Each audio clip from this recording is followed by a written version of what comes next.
Hello, everyone, and welcome back to this Monday night episode of Just Another Year Chicago Bears. My name is Nick Brody, and we have a very special guest joining us tonight, Usayd Koshul from Bear Report, who is going to be breaking down what exactly happened in the Bears locker room yesterday. Obviously, the 19-3 loss puts a big hurt on not only the Bears fan base, but also the Chicago Bears themselves. It seems like the locker room might be lost. We're not too sure yet, but Usayd has got the opportunity to see it firsthand himself, and he's going to help us break it all down. But Usayd, welcome to the show, my man. Thank you so much for tuning in, and just kind of tell us, how is this Bears team feeling right now?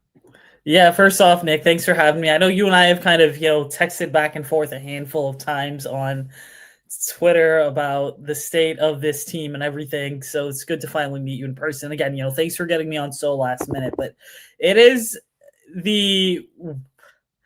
tough to describe the feeling of this team because I feel like every single year for this season, outside of 2018, we've kind of hit this point of, oh, well, this sucks. The season's over. We need to fire somebody. And then all of a sudden, kind of what happens is, we're at that point right now. And yesterday's locker room was, to me, the lowest it's been since the double doink. And that is saying a lot. And that's saying a lot simply because double doink was, I think, in any Bears fan's mind, the kind of lowest point of it all.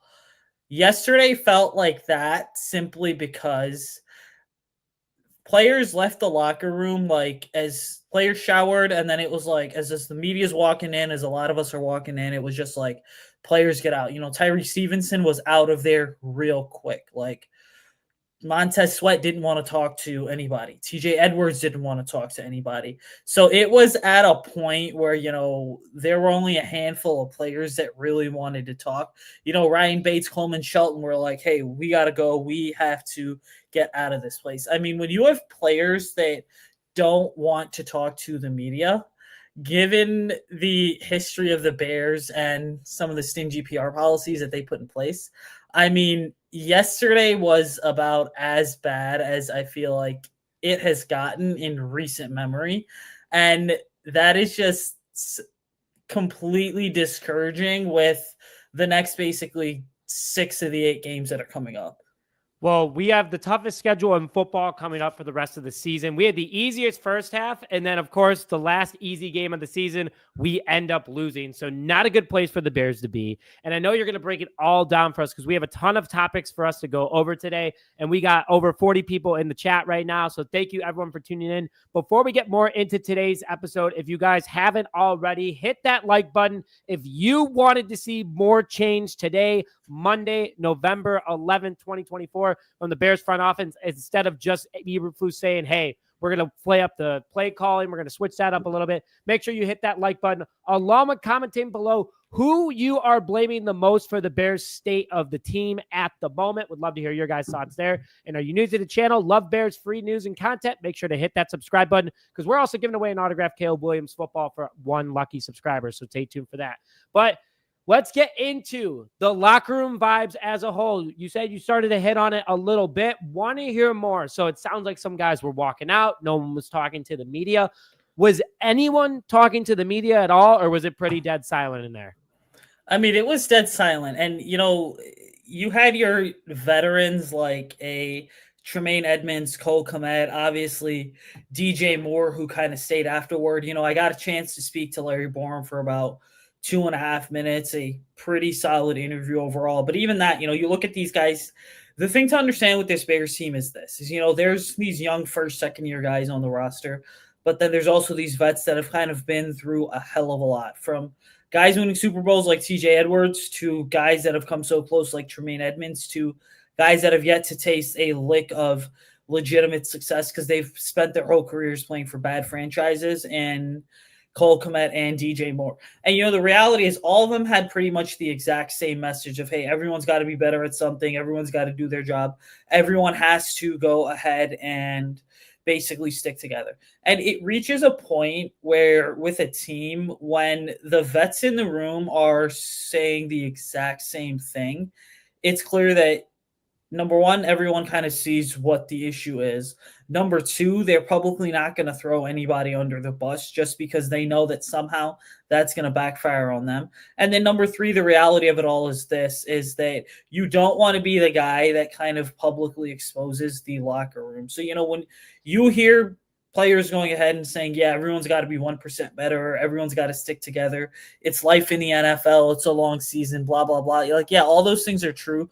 But this is more so the veterans on the team taking this incredibly productive, I'm sorry, not productive, but also incredibly protective stance here about like, hey, we're just going to be the most generic answers possible because we know for a fact that things are going south and they're going south quickly. Who would you say is the most frustrated veteran in the locker room right now that hasn't said anything, but you can feel it from their body language, their energy? Honestly, I would name two guys. I say it's Montez Sweat. I think it's TJ Edwards.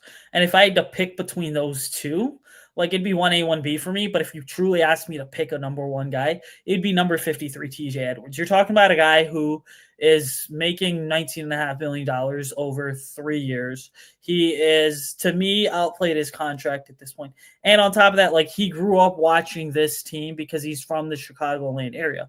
And so the reality is, TJ Edwards was all over the field yesterday. He's been all over the field every single game this season. He's been one of the Bears' most consistent players. And again, the key thing to keep in mind with TJ is that when he was in Philly, he tasted a lot of success. And now it's been the exact opposite for him. And so it's very natural for him to be frustrated. Like there was a point yesterday where I was waiting for TJ to go ahead and, get dressed and stuff. I was hoping to catch him. And, a PR staffer came up to me and was like, yeah, no TJ Edwards today. He is going to speak on Monday. And sure enough, like he spoke today in the Monday media session. But the reality of it is this, is that you could just tell he was so down, so dejected yesterday and didn't really want anything to do with anyone in terms of having to speak and answer questions. And then I think from TJ's perspective, it's tough is simply because he kind of he's seen great locker rooms, and now he's, for the second straight year seeing a locker room and a team that unfortunately doesn't really have an identity, a locker room that seemingly is just so broken at this point, a locker room where guys do seem to be giving up, a coaching staff that is trying to go ahead and say that they've got answers, but they're taking too long to figure out the answers. And he knows that a lot of what he sees out there is correctable, but it's just a matter of who's going to go ahead and fix it first. And unfortunately, the Bears aren't going to fix this. The Bears are just a disaster right now, man. Just like hearing that right there, you have so many guys that seem frustrated. You can see it in their body language. And it's just, this team is too talented to be in the position that they're in. We were 4-2 not even 4 weeks ago. Now we're 4-5. We're going against the Green Bay Packers. We're coming off a bye. They're 6-3. I mean, it's just, there's a lot of frustration going on with this team right now. And obviously one of the most frustrated guys is a guy that wants nothing to do but win ball games.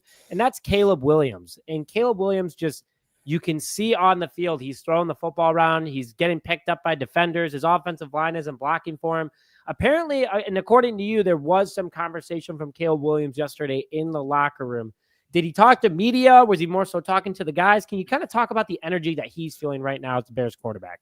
Yeah, to expand on my tweet about how he went up to Bates and Coleman Shelton was like, hey, thanks for everything. So he actually, quarterbacks, a lot of times, quarterbacks don't speak following after the game. Quarterbacks don't speak to the media at all until they get to the actual media room where the Bears are live streaming.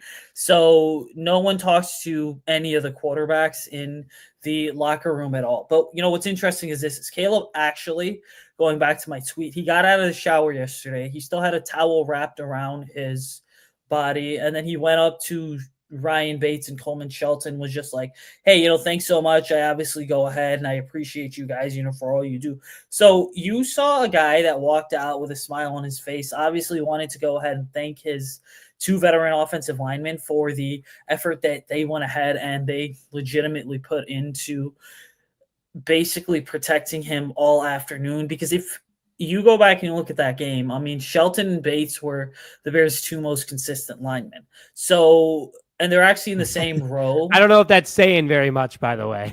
Yeah, it's a very kind of low bar to set. But the point is this, is that this is a team in terms of Caleb Williams, where it's like, this is Caleb Williams' team. All the talk that people saw on their timelines on Monday afternoon about, well, the Bears could bench Caleb Williams, was never a realistic possibility, even after the game yesterday. But the reality is what Caleb's trying to do is Caleb's trying to be the glue that holds his team together. He's trying to consistently make sure that his voice is heard and that his presence is felt in the locker room. And he wants to be the guy that no matter what, he understands, adversity is a way of life in football. He understands that his prior experiences have kind of helped him get here.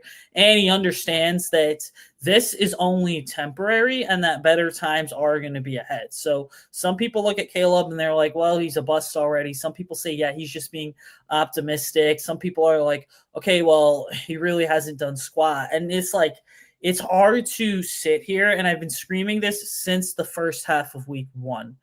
To the point where it's amazing that people are finally catching on. It's hard to sit here and hate on Caleb Williams, who, yes, he needs to be better, when the infrastructure around him, not just the offensive line, is completely broken. Because when we look at Shane Waldron's offense, I was sitting in the press box week 1 against the Titans, and I'm looking at this thing, and again, I'm an offensive coordinator, by the way, at the high school level here in Illinois for 8A football. So, I see some of the best of the best, right? Like I've had to play against a kid that's going to Georgia next year in Talent Taylor, which is just, or coach against him, which is a pain in the ass, honestly. Probably should be on the Bears watch list if Ryan Poles is still around in 4 years.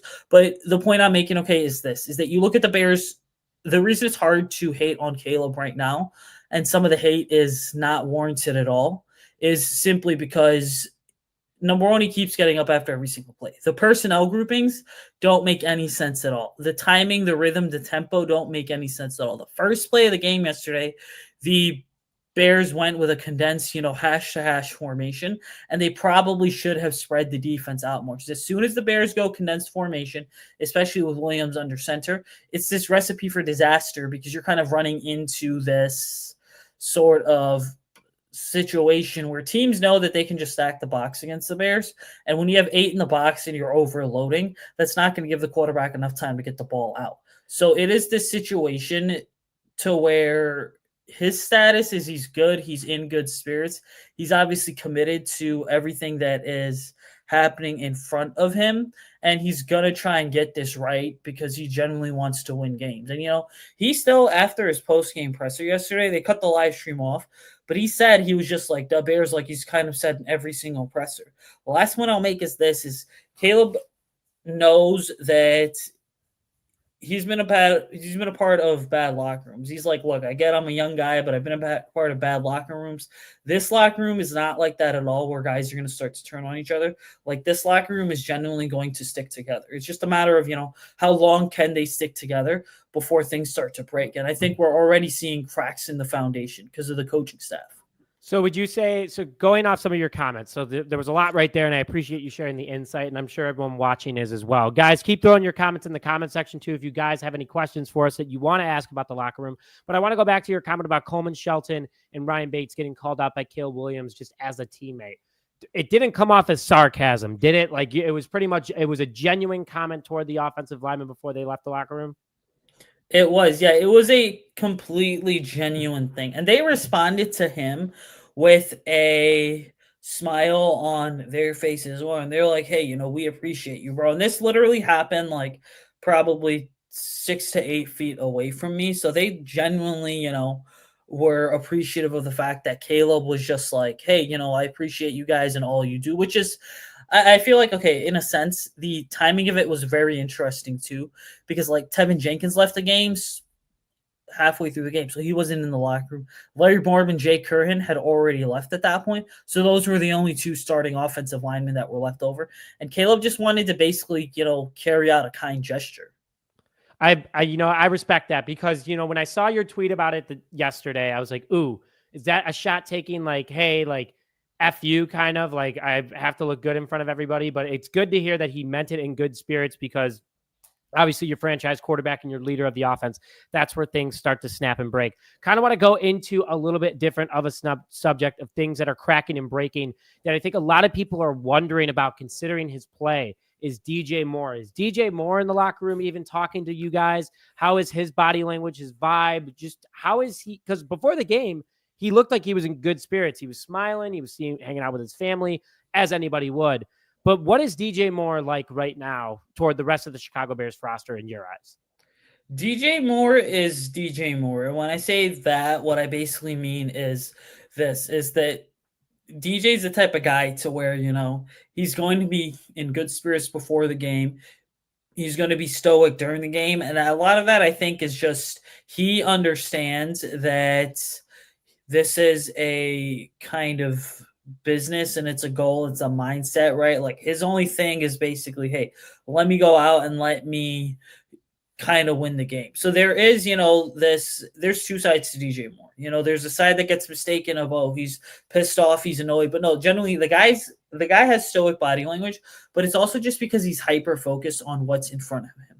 It is hard to blame DJ for anything. It's also hard to come out and criticize DJ, knowing that a lot of what's going on is not his fault, but he is the type of person and he is the type of teammate to where he's going to stick through everything and he'll stick with you and by your side until the very end. So this is a situation, where a lot of people are like, oh, well, DJ Moore, the production's down. And yeah, the production's down. He's not necessarily unhappy. He is just not pleased with the way things are going. But it's not like he's going to go ahead and it's not like, he's going to start throwing teammates under the bus or anything. No, I mean, he was one of the few guys yesterday that stuck around and answered questions, which just goes to show, the character that he has as a person. Because honestly, he could have very easily gone up and been like, hey guys, I'm not really interested in any questions today. I just want to go ahead and kind of just want to get out of this place. But no, he stuck it out. He answered, every single question that was asked of him. And he did so in the best way possible. So he's the ultimate professional that, quite frankly, if you're a team like this, you need a DJ Moore on the roster to help keep the locker room together and really uplift a lot of these younger players. So you're saying that DJ Moore is happy to be a Chicago Bear. There's no tension between him and Caleb. It's more of just the situation as the team is in right now. Yeah, it's really more of the situation that this team is in that makes it really hard to justify. And again, if we're going to start asking, I think the question of, is DJ Moore even happy? I believe that you can also go ahead and kind of make that argument for a TJ Edwards or a Montez Sweat or some of these other veterans that have seen better days, honestly. I couldn't agree more. A lot of these veterans, this is the prime of their career. They want to win Super Bowls. They want to win games, and they only have so much time to be playing at this type of level. And they came to the Chicago Bears specifically because Ryan Poles sold them on that standpoint. I kind of broke it down in today's episode, but a big miss of his was the offensive line, clearly. And the fact that Caleb Williams, after getting sacked 9 times, is still talking to his offensive line, that's impressive as well. But the rest of the team, there's a lot of questions. We're going to get to more of them in just a minute here, but we have a quick question from Rod D. I have a question. When we fire Shane, who would be the play caller? Would you pick Thomas Brown or Kerry Joseph, the quarterback coach? Okay, so this is a really tough question to answer, but Rod, I'm glad that you brought this up. It's really every single one of these guys has their own advantages. Okay, you go with Thomas Brown, you're going with a guy that knows and understands Shane Waldron's scheme. You're going with a guy that was a play caller last year, so he situationally understands the idea and the key themes in this offense and what to do when it comes to calling plays, especially based on where you're out in the field. Now, I would also say this though. Kerry Joseph has a certain advantage as well, simply because with Kerry Joseph, we're forgetting that number one, he is the quarterback's coach. So making him being the quarterback's coach, he obviously should have a lot better insight and intel into what Caleb loves and what Caleb does not love.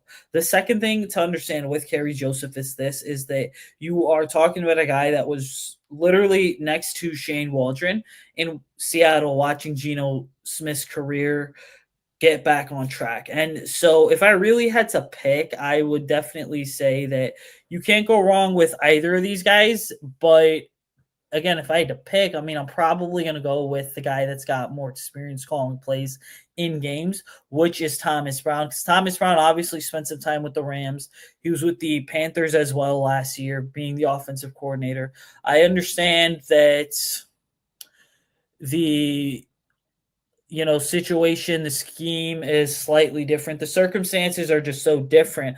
But the reality is that give me the guy that's called plays in an NFL game before rather than going ahead and being a first time rather than basically giving a first time play caller the right to navigate and coordinate the offense against a big game like the Packers. I got to agree with my man Ron S. over here, is that we want to avoid something that's similar to Shane Waldron. And obviously, if it's working, that 2021 season of Geno Smith that really made him a special player, that's what I want to see out of Shane Waldron. But I have to agree with Ron here, is that I want to avoid that type of situation. But I do agree with you as well. Someone who's called plays in an NFL game, you can't just go out there and be like, yeah, let's try this play. Yeah, let's try that play. But definitely want to hit on that. Want to get into another quick subject with you in just a minute. But before we get into the next subject, real quick, we are giving away an autographed Caleb Williams football to one lucky subscriber. All you guys need to do to enter is subscribe to the channel, like this video, and comment your thoughts in the live chat. Winner will be announced this upcoming Sunday after the Green Bay Packers game. And we are having our Bears versus Packers viewing party this upcoming Sunday at Rizzo's Bar and Inn. Tickets are free. Link is in the description now. Hope to see you guys there. We're hoping to get over 400 Bears fans in attendance. $8 wing baskets, Freshie bucket specials, and Authentico margarita specials. You aren't going to want to miss this. Let's go into a more fun subject, though, because this one's obviously been pretty hot for everybody so far, especially after Matt Eberflus's phone didn't even work. According to David Kaplan, his offense was just as bad as his phone. But what was Eberflus like after the game? Was he even around, or was he hard to find? Did you have a chance to talk to him? He was around, and it is okay. So with Matt Eberflus, it's just so incredibly tough because right now, if I had to describe him, I would say this guy is a dead man walking, is what Matt Eberflus is for me.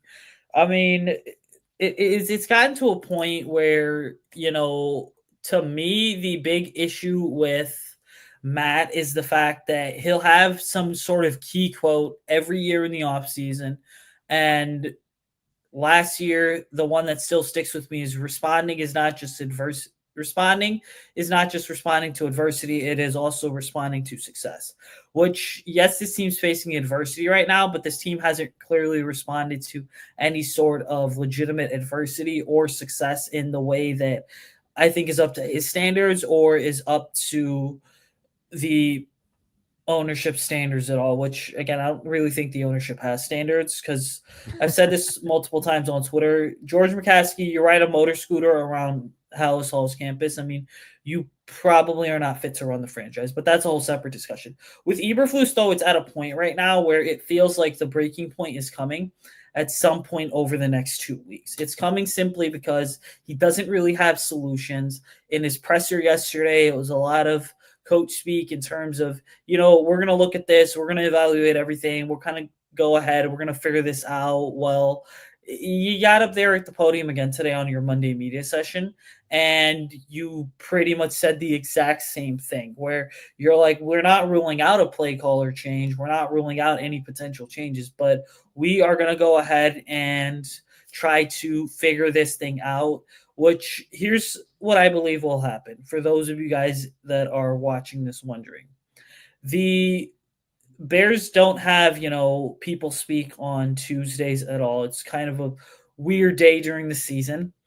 What's going to happen is Eberflus is going to get up to the podium on Wednesday or Friday, and then he is going to A, announce that a change is being made, or he's B, going to go ahead and be like, yeah, we evaluated everything, but we're not necessarily going to disclose anything that is happening. So it's really this sort of major situation to where, the Eberflus conundrum is I fully believe he's going to get fired at the end of the year. I don't think that he's done anything to legitimately keep his job. Like, all right, fine. Let's be real. This is a team that should be, in my eyes at least, 2-7 right now because you had obviously you started off 1-2, right? Then you beat the Rams, you beat the Jags, and you beat the Panthers. Well, you beat the Rams without Puka, so that and Cooper Kupp. So that's an automatic loss in my mind right there because Eberflus would have gone in and gotten out coach. The Panthers had a rough start to the season, but if you watch the way the Panthers played in Germany yesterday, I mean, I think there's a fair argument that if this Bears team met the Panthers a couple weeks down the line, well, there's a chance that they're losing to the Panthers too. And then there's obviously the Jags, who the Jags are going to be the Jags. They're going to be good, then bad, up, then down. But again, you beat the Jags in London, like credit to you. So you really only won, 2 games this season, and nothing seems like it's going to turn around at all. And then you needed the Titans to implode in week 1 to honestly go ahead and even have a shot at winning that game because you got thoroughly outcoached. So Eberflus is at a point where the writing's on the wall for him, and it's organizational negligence and malpractice to bring him back next season. Yeah, I'm pretty over Eberflus. I'll be just fully transparent with you. I mean, I like that. I like what he brought to the table. I like that he started to build a culture here. But at the end of the day, some guys are just better off being coordinators. That's just the truth with Eberflus. He's a fantastic defensive coordinator. He gets the job done there. But being a head coach is a whole nother beast. And he just doesn't have that alpha mentality like a Dan Campbell. I'm watching this guy in the locker room yesterday after the Detroit Lions came back and beat the Houston Texans. And I'm like, man, that's the kind of head coach that I hope the Bears go out and get next year. And I honestly was on the train that the Bears went out and potentially got Dan Quinn, someone with some experience. Cliff Kingsbury, I know that he's had his struggles in the NFL as a head coach, but that's someone who's definitely revamped his career in Washington. He has head coach experience. The Bears need an alpha to come in. I don't think Eberflus is that guy, but he is taking the media hits somewhat like a champ. His phone ironically didn't work this morning on ESPN 1000, which I thought was hilarious because seeing that live, I was like, wow, he literally fake hung up on everybody. So overall, Flus definitely, I don't think is a long-term answer for this team. And I hope the Bears decide to make a decision, especially because this team is young. They're under contract. They can still do something and get things moving forward. Quickly, let's go into, while we have a couple more minutes with you over here, how is the defense doing? Because Jalen Johnson came out today and made some comments, taking shots at the offense, that he's used to the defense having to hold things out throughout his career because he's only seen them put up 30 points a couple of times. Can't even count it on one hand. How is the defense overall feeling as a whole? Kevin Byard sounded frustrated too, but want to hear from your personal experience in the locker room yesterday. Yeah, Kevin Byard was really mum. I mean, the defensive vibes are simple.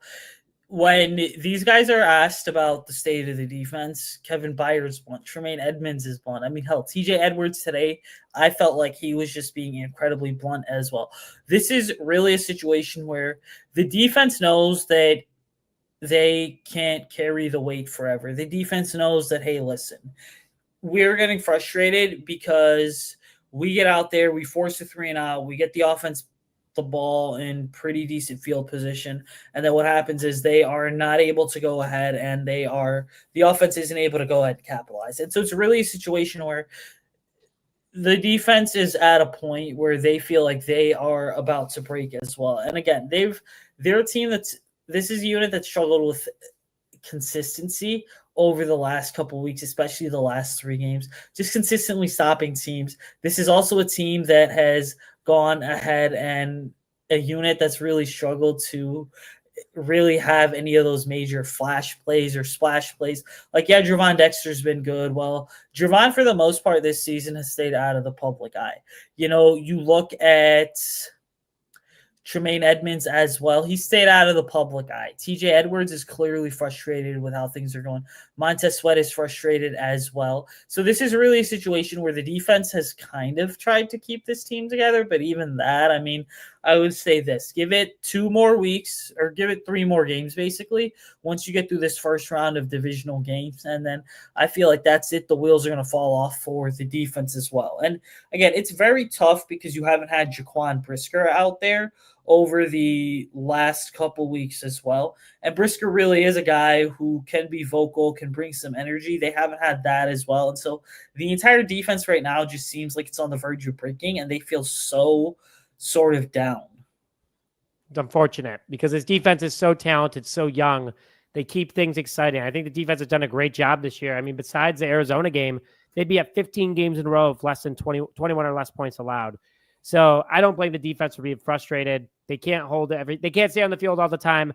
They're the most banged up right now. I do see a comment in here that I want to hit on real quick from our good friend Jeff, is that he is concerned about Jaquan Brisker, and I am as well, because of the fact that Brisker has now been out for a couple of weeks with a concussion, and he's had 3 major concussions in his career. Are you hearing anything around Hallis Hall about Jaquan Brisker that we should be concerned about? I mean, I haven't necessarily heard anything incredibly specific / fascinating, but I also do believe that it is incredibly telling that Jaquan wasn't at the game yesterday. His locker was completely empty. I mean, there's a pair of slides sitting in his locker, and that is about it. What is so interesting is that oftentimes, some of these guys will elect to come to the game. Like I remember the one year, I think it was 2022, when Eddie Jackson had the season-ending foot injury. He was at least coming to the games and was around on, whatever scooter they had kind of given him. But Jaquan Brisker, I mean, I've not seen him at all. Yeah. And so it is incredibly concerning because this isn't the first concussion that he's had. Like, he's had a lot of them over the last couple of weeks. And maybe this is just something where the Bears are being incredibly precautionary for him and with him and saying, all right, well, once the neurologist and the athletic staff and the team doctor clears you to go, we just want to go ahead and we want to make sure that you're good to go as well. So this to me is just the Bears kind of taking it incredibly slow to make sure that they are putting him in the best position possible to really continue his career. Got it. Yeah. Well, I hope that he's okay, because obviously he's a very special player, could be a big part of the Bears' future. But the fact that he's not even there, that is a big concern. We got a quick question that came in here. So do you think that the Bears are going to make any changes? Love you, Jay. Big sports fans of you. Bears are a disappointment. What do you think? Quickly, Brandon, I'm going to answer this. I think that the Bears are going to make changes during the season. We kind of talked about it earlier, that they could make Kerry Joseph potentially the play caller. Maybe Flus sticks his hand a little bit more in there. Shane Waldron just isn't the answer. So I think that could be one of the situations that the Bears end up going with, at least for the foreseen future. Nothing is going to happen in the immediate future. Do you think anything's going to happen, you said, or do you think it's just going to stay where it's at? I mean, something's going to have to happen. They're going to go ahead and they are going to try and breathe some sort of fresh life into this offense by giving the play calling duties over to a guy like a Thomas Brown. But you really start to wonder, I mean, how much of that is really going to make things incredibly different? Because let's be honest, the trajectory of this offense is not that, okay, well, Shane Waldron's not calling plays anymore. He's just kind of coordinating the offense on the sideline. And then what happens is you get Thomas Brown making this into an offensive juggernaut. That to me is not going to happen. What I do believe is going to happen, though, is that they will move the ball consistently. But again, because you've had so many bad plays and bad reps over the last 3 weeks, the tough part is that you're still going to be missing that consistency and that execution factor that is going to allow you to go ahead and really put all the pieces to the puzzle together. And maybe this is a situation of too little, too late, in terms of, you had the chance to go ahead and come out and make a statement during the Washington game. Washington obviously being a bit of a surprise team. That hasn't necessarily happened at all over the last 3 weeks. And so this offense, to me, they'll only changes, but it's not like they're going to make significant statements moving forward. Yep. Couldn't agree more. That's probably the best way that you could have said it. It's not what the Bears do, unfortunately. We know all too well as fans. But one last quick question for you, because I think this one's interesting. Is there anyone happy at Hallis Hall or anyone at Soldier Field that's happy right now with how things are going? I mean, the team is 4-5. A lot of people were saying the Bears were 0-0 yesterday. It was a new start at 4-4. But if we look at it that way, we're 0-1. Is there anyone happy with how this team is at the current position, or is the locker room pretty down bad? I mean, I'm going to go back to what I said to kind of start this show. This locker room is down bad, and it is down bad to the point where, like I said, for those of you guys that just joined late, I mean, this is double doink bad is how bad it is to me. This is to the point to where, guys are kind of seemingly ready for the season to be over. Guys went into this season with much higher expectations. Like I remember at one point, DeMarcus Walker during training camp was the high energy guy. He was really, fired up over the fact that there was going to be a lot of continuity, and the results just haven't been there. And so these guys are going to stay the course. They're going to stick the process. They are going to go ahead and they are going to continue to really make sure that they have trust in each other, that they believe in each other, but then they ultimately also know the reality of it is that the results haven't been good enough. And anyone who's ever been around the team dynamics of football as a player and as a coach, you start to really understand that football, when players and coaches say it's a long season, like it is genuinely a long season. It is genuinely a grind, but the season feels longer, the grind feels harder, the grind feels more gruesome when you're losing games and everyone's not happy. And then all of a sudden when you're winning games, the reality is that everyone seemingly is happy. But right now I would say nobody's happy with the state of what's happening at Hallis Hall. I mean, if anything, I would say that if you're Matt Eberflus, you should have come out today and been like, hey guys, we weren't good enough. It's all on me. We need to be solution oriented moving forward. But instead we got the usual, we're still going through some changes. I hope these changes he said within the next 24 to 48 hours. So I guess we'll find out very soon what the Chicago Bears end up doing with their play caller and what is next for Caleb Williams, because there's got to be a change, man. Something's got to change. 142 yards last week against one of the worst defenses in football is pretty darn pathetic. Before we get out of here real quick, guys, quickly just want everyone throw a bear down in the chat. Let's get everyone the vibes a little bit higher. It's Bears versus Packers week. Obviously, it's always an exciting week, no matter what the state of the team is. Hopefully, the Bears can somehow turn this thing around, but we need everybody's opportunity, everybody's positivity. So throw a bear down in the live chat right now. But do we have any last comments about the locker room that you want fans to know about? Yeah, see, it's so tough simply because this is a locker room to where, the biggest thing I will say is this, guys. And again, if you're watching this or you're listening to this, after it's kind of been recorded, is that really keep an eye over the next basically 3 games on the comments of the players in terms of how the dynamic of the players changes. Because if you start to hear more of the, hey, we got to stick the course, we got to go ahead and everyone has to be 1% better. I mean, you are effectively putting yourself as a player in a situation of you kind of know that there's nothing left to do besides stick to the course and everyone kind of do their job. If you start to hear guys, come out and openly be frustrated, come out, go ahead and basically start venting and stuff, which I've seen cases of that happen, albeit in a more professional manner, then there's going to be a lot of questions moving forward.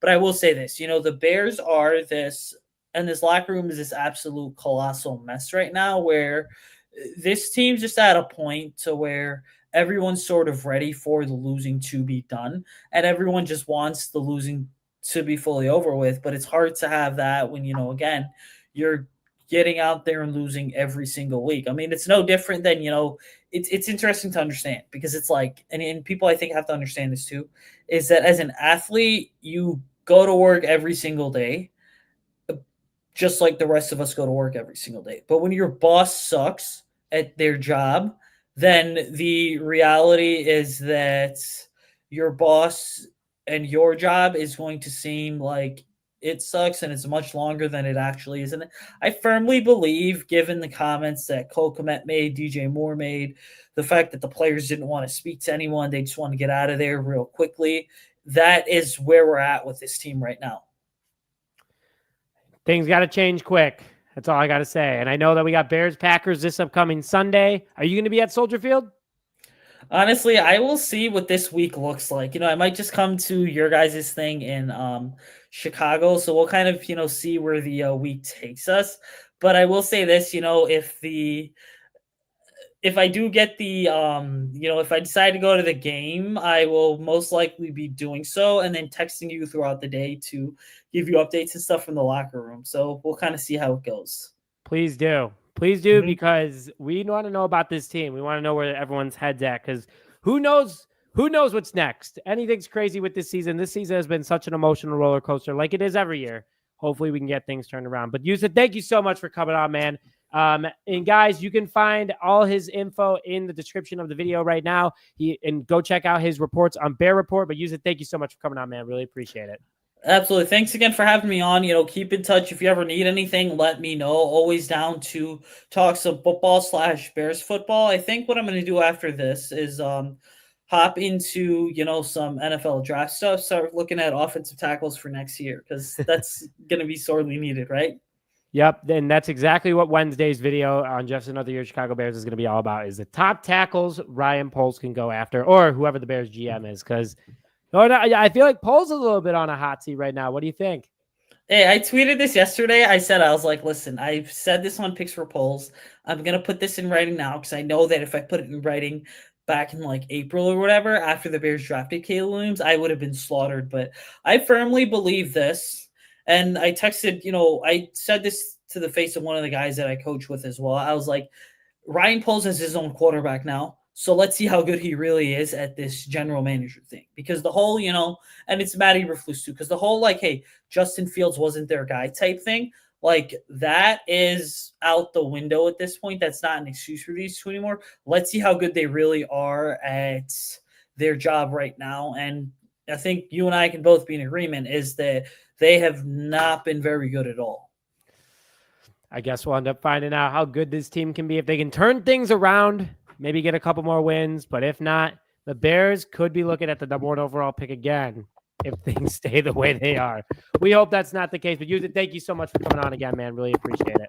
Absolutely. Thanks again for having me. Absolutely. And thank you guys for tuning in to this episode of Just Another Year Chicago Bears. If you haven't already, please hit that like button on the video. And also, if you haven't already, subscribe to the channel to stay up to date on all Chicago Bears news notifications. With that, thank you as always for tuning in, and bear down, baby.